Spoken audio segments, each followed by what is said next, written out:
तैयार होकर निकलते हैं तो कई लोग प्रयागराज जा रहे थे, वहां महाकुंभ चल रहा है। बोले चलो बाबूलाल भैया 144 वर्षों में ऐसी पावन घड़ी आई। मैंने कहा ठीक है, गंगा मैया से हमारा भी प्रणाम कह देना, पर अभी नहीं जा रहे क्योंकि आपके उस महाकुंभ की 144 वर्षों बाद घड़ी आई है और जहां मैं जा रहा हूं ये हजारों जन्मों के बाद घड़ी आई है। बोले चलो चलो, वहां तीन नदियां हैं, गंगा जमुना सरस्वती। हमने कहा बिल्कुल वही 3 नदियां मेरे गुरुवर के नख में वास करती हैं, बिल्कुल बराबर है। बोले फिर भी चलो, वहां इंतजाम इस बार बहुत ज्यादा है। योगी जी के कार्यकाल में बहुत पुख्ता इंतजाम बनाए गए हैं, कितनी भी भीड़ हो कोई नुकसान नहीं होगा, कोई घूमेगा नहीं। बोले चलो वहां इंतजाम बहुत ज्यादा है। हमने कहा हाँ वहां इंतजाम बहुत ज्यादा है, पर हम जहां जा रहे हैं वहां सुंदर दादा जाएंगे तो या नहीं। पूज्य गुरुदेव जी की कृपा, हम सबको विश्वास मानना, बस श्रद्धा भक्ति भाव से मां के चरणों में नमन करना। हमें आज इस बरखेड़ा ग्राम में उस महाकुंभ स्नान का लाभ मिलेगा, इसमें कोई दो मत नहीं। गुरुवर सबके कष्ट मिटाने के लिए आए, सबकी तकलीफें, और आज की भर नहीं, 1 दिन की 2 दिन की नहीं, आने वाली हमारी सैकड़ों पीढ़ियों की तकलीफ और कष्ट मिटाने के लिए आए और उसका आज से हमें रास्ता प्रदान कर रहे हैं। पर चलना पड़ेगा, स्वीकार नहीं करते हैं। धर्म और राजनीति, इनको जब तक तुमने अलग समझा है वहीं से विकृति प्रारंभ हो जाती है। ये 2 चीजें अलग नहीं हैं। राजनीति स्वयं एक धर्म है जिससे प्रजा का पालन पोषण होता है। अच्छे राजा हों तो प्रजा, हम सुखी रहना तो चाहते हैं, गुरुदेव जी यही तो चाहते हैं। इसलिए गुरुदेव जी के बताए मार्ग पर चलना अति आवश्यक है। अभी हमारे प्रदेश अध्यक्ष जगदीश भैया जी, जगीरा भाई, उनकी वाणी में जो आपने ओज देखा, इसका कारण है क्योंकि रोज घूमते हैं, उन व्यवस्थाओं से रोज गुजरते हैं, रोज देख रहे हैं कि हम इतनी बड़ी बुराई समाप्त करना चाहते हैं, लेकिन शासन प्रशासन शायद कहीं सहयोग कर देता है, कहीं सहयोग नहीं करता। और उनको पता है, रोज समझते हैं कि जिन विधायकों को आप अपने घर से वोट देते हो किस लिए, कि हम सुखी रहें, हमारे बच्चे सुखी रहें। पता चला वही विधायक उन शराब माफिया को बचाने के लिए आते हैं, इसलिए क्रोध आता है उनको इस मंच से। उनका भाव गलत नहीं है, आपके बीच में आकर कोई ना कोई पीड़ा बांट रहे हैं कि देखो हम तुम्हारे लिए जी रहे हैं, हम तुम्हारे लिए लड़ रहे हैं, तो तुम्हारा भी कर्तव्य है। आज के हमारे राजनेता बरेदी से भी गए बीते हैं, जो बरेदी होते हैं ना, अपने अपने गांव में से देहात के सब लोग जानते हैं। पहले पिताजी के समय आप लोग भी गाते होंगे, एक दिवाली गाने लगते थे बरेदी के लिए कि घेर चराई टोरियां दई लंबी बैठा। अब बरेदी का क्या काम है, उसको तो अपने महीने पे मजदूरी चाहिए, गल्ला जो भी पैसे इसे निर्धारित होते हैं कि भैया आप हमारे गांव के ढोर चराओ, तो उसे क्या मतलब कि तुम्हारी गैया भर रही कि नहीं भर रही। तो घेर चराई टोरियां दई लंबी बैठान और तोरे भाग से मरे जिये, वो दिन भर वैसे काम, सवेरे से निकले शाम को घुमा फिरा के ले आए। ऐसे ही हमारे राजनेता हैं, बरेदी से भी गए बीते। तुम्हारे बच्चे शराब पिए, कोई मतलब नहीं। तुम्हारी बेटियों के साथ अनाचार हो, कोई मतलब नहीं। तुम्हारे बुजुर्ग, तुम्हारी माताएं बने तड़पती रहे राशन के लिए, बिजली के लिए, कोई मतलब नहीं। हमें तो मतलब है अपनी वोट से। इसलिए गुरुदेव जी ने एक विकल्प दिया है, को माध्यम खड़ा किया है। जरा उस बात को समझो, ये सिर्फ आज के लिए की लड़ाई नहीं कि हमारे वो रिश्तेदार हैं, हमारे अति प्रियजन हैं। गुरुदेव जी कारण मिटाना चाहते हैं जो प्रत्येक व्यक्ति को तकलीफ और आने वाले समय में होगी। गुरुवर से बड़ा कोई वैद्य नहीं। वैद्य तो नाड़ी देखकर उस बीमारी का इलाज कर देता है।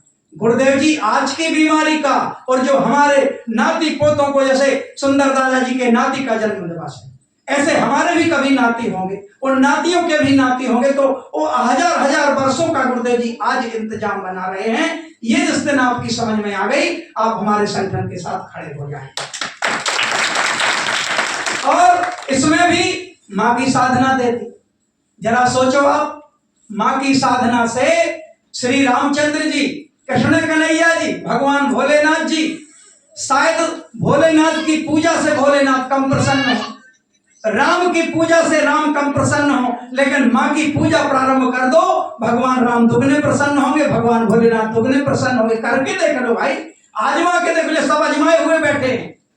कल हमारे भी जीवन बहुत गए बीते थे, यहाँ खड़े होने के लायक भी नहीं थे, लेकिन आज लायक बना दिया गुरुदेव जी ने। एक सदगुरु से जुड़ने से यही तो लाभ होता है, तुरंत हमारा कल्याण प्रारंभ हो जाता है। जैसे घर की लाइट बिगड़ गई, पूरा दिन लग गया बच्चों को देखने में कि बिगड़ी कहां से है भाई। अब टेस्टर लगा के देखा, ना अर्थ आ रहा है, ना न्यूट्रल, ना फेस, दोनों चीजें नहीं आ रही। फिर मिस्त्री को बुलाया, भैया तू सुधार दे, हमारे बस की नहीं है। उसने देखा घर में तो करंट ही नहीं है, वो खम्भे पे चढ़ा पोल पे, वहां देखा वहां भी करंट नहीं है। बोले क्या किया जाए? बोले डीपी के पास चलो। डीपी के पास गए, देखा डीपी में से भी ऑयल गिर रहा है, वहां भी करंट नहीं है। तो मिस्त्री ने कहा एक ही उपाय है भैया, तो आपकी लाइट जल सकती है। बोले क्या? बोले अब पावर हाउस चलना। तो ये जगत जननी जगदम्बा, पूरी सृष्टि की, ब्रह्मा विष्णु महेश की, हमारी तुम्हारी ये पावर हाउस है, इनसे जुड़ना ही पड़ेगा। लाइट बुझती जा रही है धीरे धीरे धीरे धीरे। अभी सम्मानीय जिला अध्यक्ष तिवारी जी ने, पंडित राकेश तिवारी जी ने कहा क्षण भंगुर जीवन है, विचार कर लेना इस बात।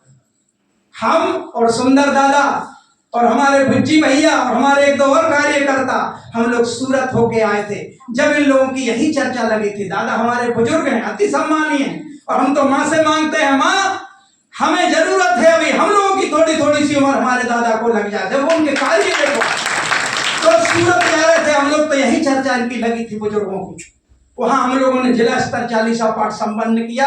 सम्मानीय अजय अवस्थी जी का वहां आगमन था, हम लोग एयरपोर्ट भी गए थे, बड़े आनंद का क्रम रहा। लेकिन जब तिवारी जी ने भी चिंतन दिया, तो मेरे मन में एक वेदना उठी है, देखो दादा हमारे बीच में हैं, साथ में गए थे सूरत, लेकिन एक व्यक्ति अभी हमारे बीच में नहीं है, हमारे बीच में है। वाकई क्षण भंगुर जीवन है, कर डालो जितना बनता है गुरुदेव जी के आदेश का पालन। ऐसे गुरु और क्या चाहिए गुरु में, बताइए आप। ये सब पे उंगली उठाते हैं, सबके लिए बोलते हैं, इनको जब जैसी जरूरत हो उनका विषय है। गुरुदेव जी आशीर्वाद भी देते हैं और गुरुदेव जी लताड़ते भी हैं जहां कमी होती है। एक ऋषि किसी राजनीति का गुलाम नहीं होता, बल्कि चरणों में अपने रखता है कि तभी तो लगाम लगेगी। विचार करो, बड़े बड़े राजा, बड़े बड़े महाराजा ऋषियों के पास अपना मुकुट चरणों में रख देते थे कि हे गुरुदेव आप ही बताओ कैसे राजकाज चलाया जाए। और जब गुरु आशीर्वाद देते थे तो संपन्नता होती थी, जिसे राम राज कहा गया। अब बड़ी आशा थी लोगों को कि राम लला विराज गए हैं अयोध्या में, तो क्या होगा? बोले अब राम राज आ जाएगा। कहाँ आया राम राज? 1 वर्ष होने को है, अगली 22 जनवरी। गुरुदेव जी का चिंतन सुने, कब से गुरुदेव जी कह रहे हैं कि वो एक मुद्दा था, सुलझ गया, सबको खुशी है, आपको भी हमको भी सबको खुशी है, हमारे राम लला विराज गए अयोध्या में मंदिर में। लेकिन भैया अभी राम राज तब तक नहीं आएगा जब तक उन राम लला की बातें तो नहीं मानोगे, राम के आदर्श नहीं मानोगे। सब भटक रहे हैं, युवा पीढ़ी। हमारी बहन ने कहा भी बच्चों के संस्कार की बात, एक व्यक्ति नहीं जो भटका ना हो, बुरा मत मानना। बुजुर्ग भी कहीं ना कहीं वो त्रुटियां कर रहे हैं, जो अपनी आने वाली पीढ़ी को आप ही के क्षेत्र के सुहाय दुहाय के हमारे आदरणीय भी है उजियार दा, उनका स्मरण आ गया। वो गाया करते थे कि लड़का नहीं बिगड़े बिगड़े हैं बाप मतारी। ये सही बात है कहीं ना कहीं। हाँ, मैं भी उनके साथ गाया करता था, पर इस मार्ग में आगे गुरुदेव जी की कृपा से मानता हूं मैं, बहुत ज्ञानी है वो। तो ऐसे नहीं लिख देता है, कोई कारण रहता है, कहीं ना कहीं कमियां हो रही हैं, माताओं बहनों में हो रही। मैंने सैकड़ों घरों में, रिश्तेदारों में और दूसरी समाजों में जा मैंने देखा है कि बढ़िया वहां चूल्हे पर रोटी बन रही है और बढ़िया मोबाइल में अच्छे गीत बज रहे हैं, और वहीं माता जी ने निकाला धीरे से राजसरी खाया और पुड़िया बना के फिर कहने के नीचे रख। अब कहाँ से सीखेगा बच्चा? बाहर जाना है क्या? घर में सारी शिक्षाएं प्राप्त हो रही हैं, माता जी से हो रही, पिताजी से हो रही। पिताजी ने पगुआ खाली किया और गैलरी पे रख दिया। अब बेटा बड़े गौर से देख रहा है, नाती भी देख रहा है। अब एक दिन पिताजी तब बाजार करने गए, बेटा ने पहले पगुआ खोला और सूंघा, बोले बदबू तो आ रही है। फिर उसको बदबू बोलते बोलते फिर खुशबू कहने लगा। अच्छा, उसमें 2-3 बूंदें पड़ी थी। 2-3 बूंदें पड़ी थी तो उसने ढक्कन खोल के वो 2-3 बूंदें मुंह में डाल ली। बोले थोड़ी चिपरी चिपरी सी लग रही है। वहां से आदत का शुरुआत हो चुकी है। किसने कराई? पिताजी। यहाँ तो गुरुदेव जी कहते सब साधक बनो, सामूहिक साधना करो, संकट इनका प्रभाव पड़ता है। अभिमन्यु ने व्यूह की रचना कहाँ सीखी थी पता है? संसार में नहीं आया था, माँ के गर्भ में व्यूह की रचना सीखी थी। इसका बहुत बड़ा अर्थ निकलता है। वेदों पुराणों में सार छुपा है, लेकिन उनको भुला देते। अब आए, ये दारू की बात हो गई, अब गांजा चल रहा है। हमारे सम्मानीय सभी बुजुर्ग और गांजा कहाँ पीते हैं? मंदिर में बैठकर। ये दुख होता है। एक ही जगह मिली तुमको गांजा पीने के लिए। हमारे यहाँ अखंड रामायण चलती है, तो बोले भैया अखंड रामायण बैठा दे जाए। तो वो कौन सा महीना बोलते हैं? परसोत्तम महीना। बोले तो अखंड रामायण बिठा दी जाए। बोले ठीक है, तो लाओ कागज रजिस्टर पे सामान लिखना पड़ता है। तो पता है सबसे पहले क्या लिखते हैं? उस पर गांजा लिखते हैं। चिरौंजी दाने बाद में, नारियल बाद में, शक्कर पत्ती बाद में, पहले गांजा। ये विकृतियां दूर करो। एक तो भगवान का दरबार मिला, और उसमें से भी जब चिलम चढ़ेगी तो धन्य रे गांजा पीने वाले। कभी याद आए भगवान भोलेनाथ की चाय ना आए, चिलम हाथ में आए बोले बम बम भोले। कोई समय मिला था। अब सुनो, आप एक गुरुदेव जी के शब्द हैं, गांव के सरपंच के नाम पे गलत कार्य करके देखो, वो तुमसे नाराज होता है कि प्रसन्न होता है। अभी मैं चला जाऊं, कहूं मैं बरखेरा के सरपंच ने भेजा है। बोले क्या? हमें तुम्हारे चना पटाना। और बोले भैया अभी तो घेंटी भी नहीं लगी। बोले नहीं सरपंच ने कहा है पटाना है हमें। वो व्यक्ति सरपंच को क्या कहेगा? खराब। और जब सरपंच को जानकारी मिलेगी तो वो हमें खराब कहेगा कि यार हमारे नाम का दुरुपयोग किया। ऐसे ही भगवान भोलेनाथ को बहुत खराब लगता है जब चिलम चढ़ के बम बम बोले। फिर थोड़ी बहुत कसर बची तो कुछ भाई बंधु धतूरा उठा के चढ़ाए आते हैं। ये चढ़ाने मिला तुम्हें संसार में। दूध नहीं चढ़ा पाए, मेवा मिष्ठान नहीं चढ़ा पाए, जो भोजन करते हो उसे नहीं थोड़ा भोग लगा पाए। क्या चढ़ाया? धतूरा। भगवान बोले अब तो वगड़दानी है, वगड़दानी है, लेकिन अब फिर उसी में से कुछ 2-4 और निकाले आए अपने कलाकार। तो बोले पार्वती जी भांग घोट रही हैं और भोलेनाथ पी रहे हैं। विकृतियां देखो, विकृतियां। भटक रहा है समाज, भटकाने वाले आप और हम सब। फिर अब जब गणेश जी का सीजन आया, नवरात्रि आई, गणेश जी के सीजन में एक गीत बज रहा था, आपने भी सुना होगा।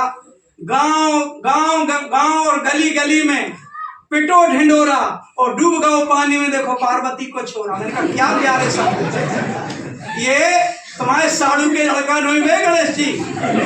डूब गओ पानी में, देखो पार्वती को छोड़ा। ये है भक्ति, ये भक्ति हो रही है। फिर थोड़े से और आगे चले, दुर्गा जी आ गए। दुर्गा जी में क्या बज रहा है? पंडा अंडा मांगे। बढ़िया झूम रहे हैं लोग। मैंने कहा नहीं, हाँ पंडा तो मांग रहा है, माता जी नहीं मांग रही, ये पंडा ही मांग रहे हैं। और पंडा अंडा नहीं मांगे। अगर ऐसे पंडा है तो पंडा डंडा मांगे। पतंगन का यही काम। और गणेश जी विसर्जित किए। विघ्न विनाशक डूब गओ पानी में, वो संसार सागर को पार कर रहे, तुम डुबा के आ जाओ। गणेश जी डुबाए, माता जी डुबाई। अब उधर से चली सिगरेट। और जब माता की पालकी थी तो अच्छा दारू भी चलती है, सच्चाई है। इनसे चेतो बाहर निकलो, गुरुदेव जी जो बताना चाहते हैं, नहीं तो जीवन निकल जाएगा। दुर्गा जी विसर्जित करते रहे, उधर से सिगरेट चल रही है। हमने कहा दादाजी आपको सादर जय माता की। कितने साल हो गए? अरे बोले बेटा 55 साल हो गए दुर्गा जी विसर्जित कर। यही तालाब में डुबा रहे। बोले हाँ। हमने कि एक बार जब सिगरेट विसर्जित कर देते तो काम बन जाए। बाजियों कहते हैं चल रही फंसी है सिगरेट, बढ़िया चुटकी भी मारते हैं, नाक से धुआं। क्या है? माँ के नाम पे, जगत जननी जगदम्बा के नाम पे करोगे, परिवार में